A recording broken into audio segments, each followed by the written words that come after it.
Hey guys, it's Zenith. Welcome back to the channel. Sorry I haven't uploaded in almost 2 weeks. Although by the time this takes to upload, it might be 2 weeks. I've been working on the collab channel with my friend Maddie. We do interviews about survival stories like drug abuse, domestic violence, mental health, anything traumatic in general. So if you want to check us out, it's Outbound Rebound CTFL. Feel free to check that out. Sorry for the long hiatus.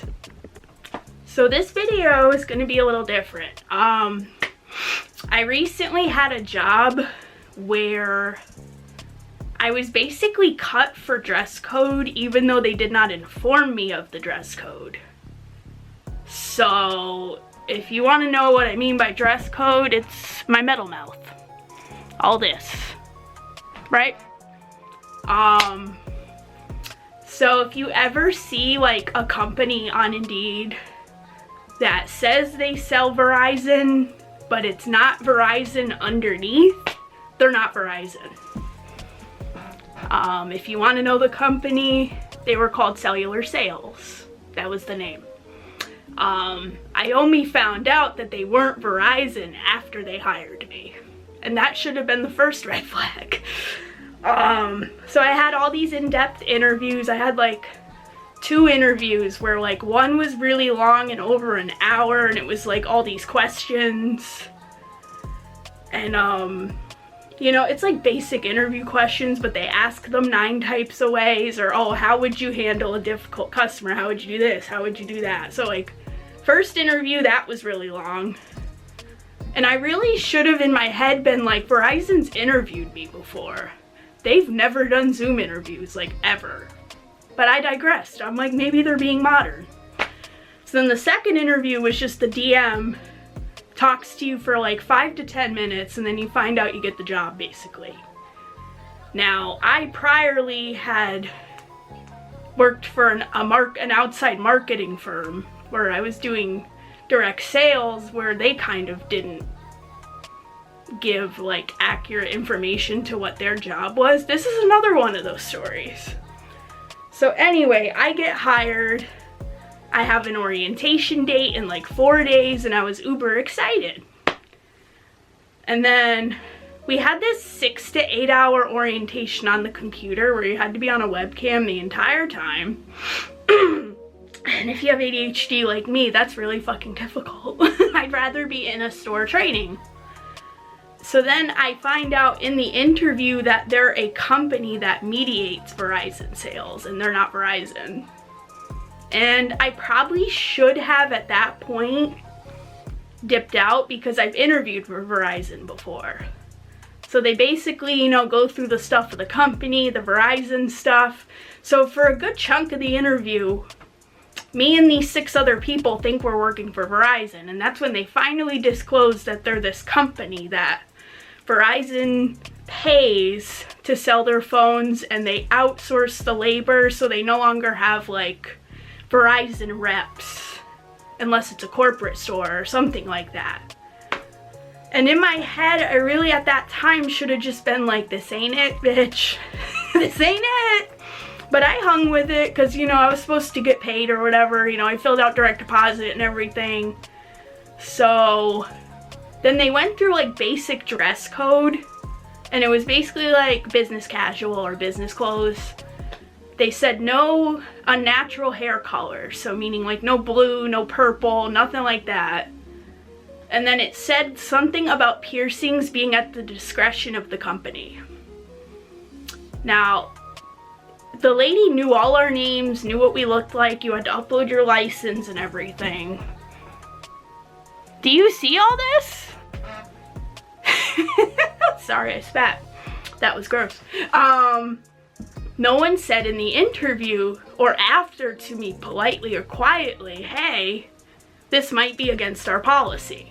So I thought I was good to go and I was ready to start like a day and a half after. So at that point, I thought everything was good. Sorry, my cat was throwing up.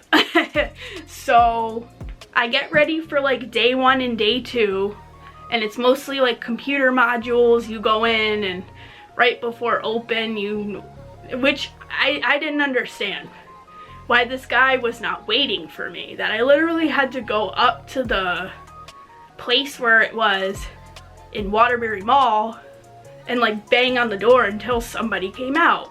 Because I was messaging this HR chick, where's so-and-so, like, where is he? Where am I supposed to be right now? Right? And, you know, she's like, oh, I'll message him, but honestly just like bang on the door. So I finally get the guy and I'm like, hi, I was hired to train with you today. And I'm like, I don't have a badge or nothing, so I could have been lying. I find that a little unsafe. But he knew my name and everything, so then that was cool. But first he threw me into the inventory room after he just set up the computer and was like, oh, do the inventory, I'll be back. Now, there's hundreds of phones in there, worth thousands of dollars. Why would you do that?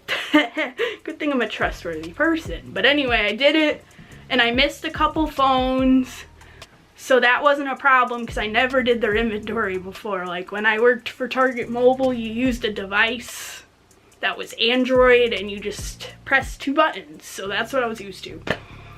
Then I found a discrepancy in his sales thing, and he was trying to say I did it wrong, and then he's searching the SIM card number, the eSIM, and he's like, oh, blah, blah, blah, I didn't ring this out properly, shit. So I'm like, oh, I found a discrepancy. Hopefully he don't get fired. And the first day was chill. Like, we did computer stuff, and then I came out and took notes. I sat with them when they sat with families to do upgrades. It seemed okay. And then day 2 was when it got kind of weird. So I met my DM. I say day 2, and that's technically day 3, so don't be confused. Day 0 was orientation. So day 2, I meet this DM guy, you know, that I interviewed with for like 5 to 10 minutes while he was on vacation. And, you know, it was chill for like the day, this, and that. You know, then he clocked me for looking at a picture of my cat that my girlfriend sent to me when I was in the back, because I asked, can I go in the back for a minute? Like, I don't know, I keep getting a bunch of texts. And he was trying to say I was on my phone the whole time, and I wasn't. But I digress. There was 1 or 2 exercises where I was confused on. I asked people for help, and then they helped me, so that wasn't that bad. So day 3 is where everything fell apart. Like, so apparently because I asked too many times, which was maybe 2 or 3 times, because a lot of these jobs have these interactive computer module things where you gotta click and stuff, and I had disclosed I have a learning disability and sometimes you have to help me. And how am I supposed to run a POS ordering system when I've never even seen it before, like on a module? Like, it just seemed like it wasn't very descriptive. I was having a hard time.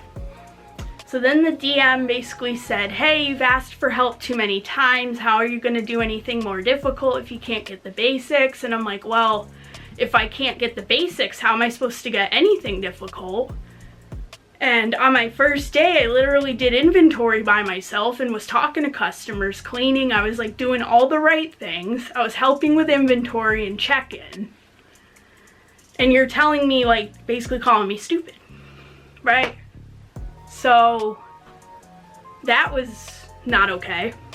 And I'm like, I have a learning disability and I should be able to ask like my manager for help if I don't know something, because that's all you guys preached in these interviews and these modules, that if you don't know how to do something, ask somebody, they'll help you. Meanwhile, like when I was at Target Mobile, I trained myself, right? So it's like, I don't know, that rubbed me the wrong way. So then I get pulled into the back by this HR lady who worked half a shift and then part of this shift. So on days 2 and 3, I get pulled in the back that they don't know if they can continue working with me if I look like this. And I'm like, you mean the piercings? because that was not explicitly stated, and quite honestly, insert name here. No one said anything when I was on the Zoom call, and this is day 3 before someone has said anything to me. And then I just said, it's part of my religion.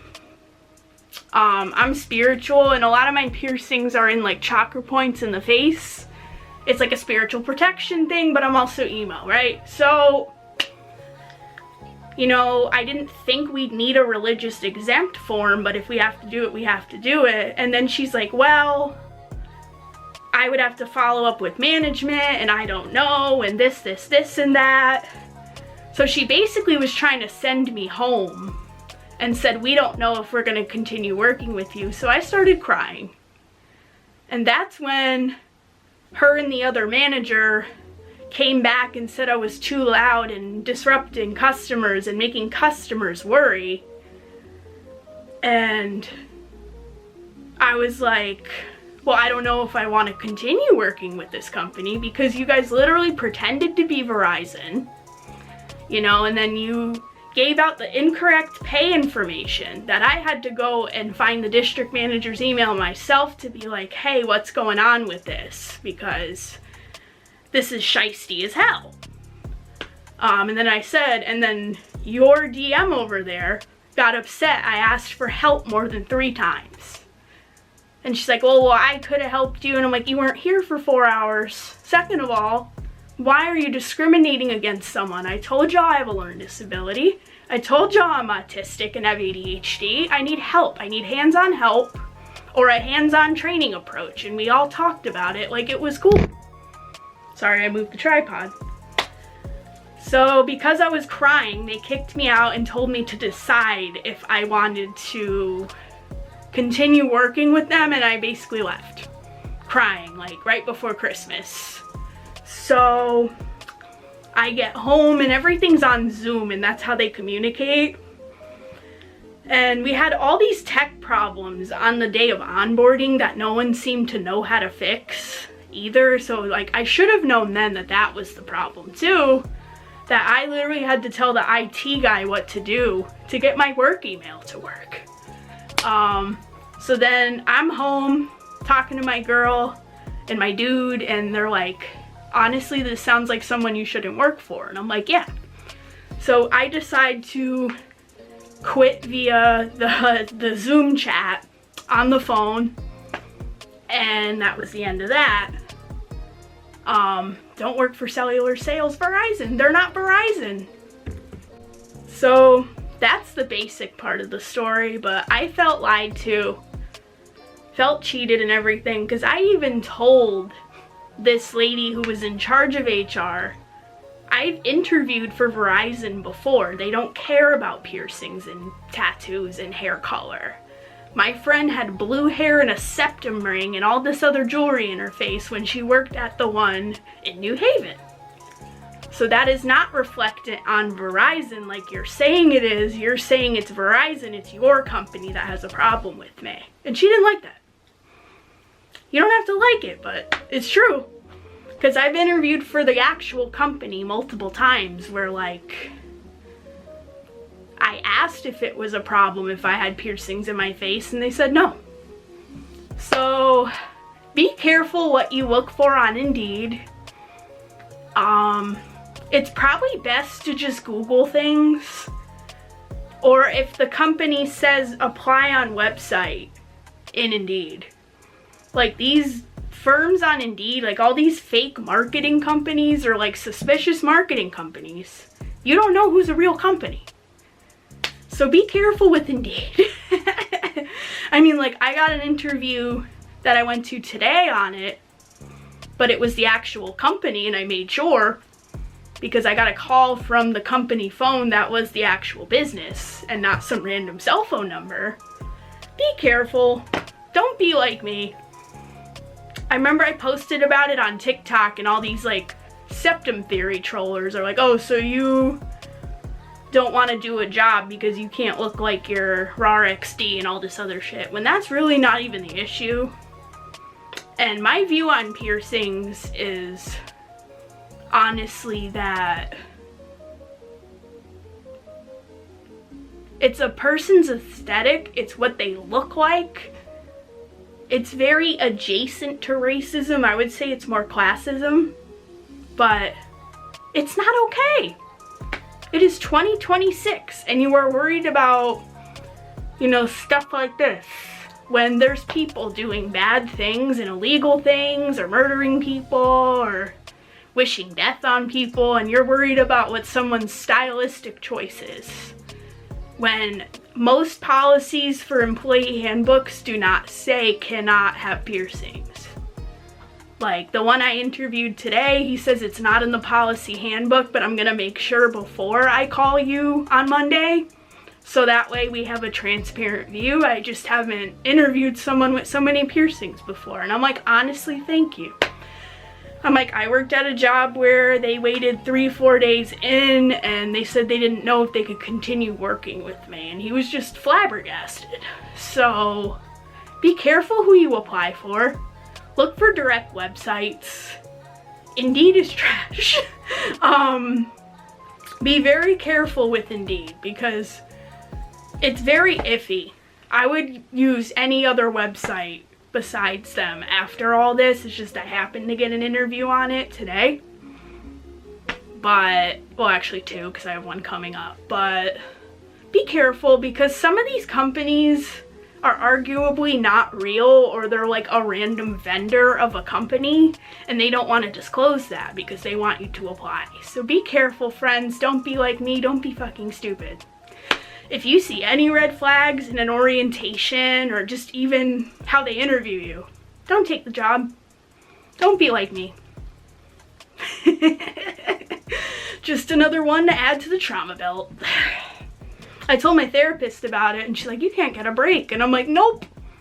And she's like, you should report their listing for being untruthful. And I'm like, ha ha ha. And then I couldn't find the listing on Indeed after that. So I find that kind of hilarious. But be careful. I hope you like this video. If you have any more questions, I might make a video on like piercings and like, is it racist / classism to discriminate? Let me know if y'all want a video on that. And I hope y'all have a good rest of your day. Bye.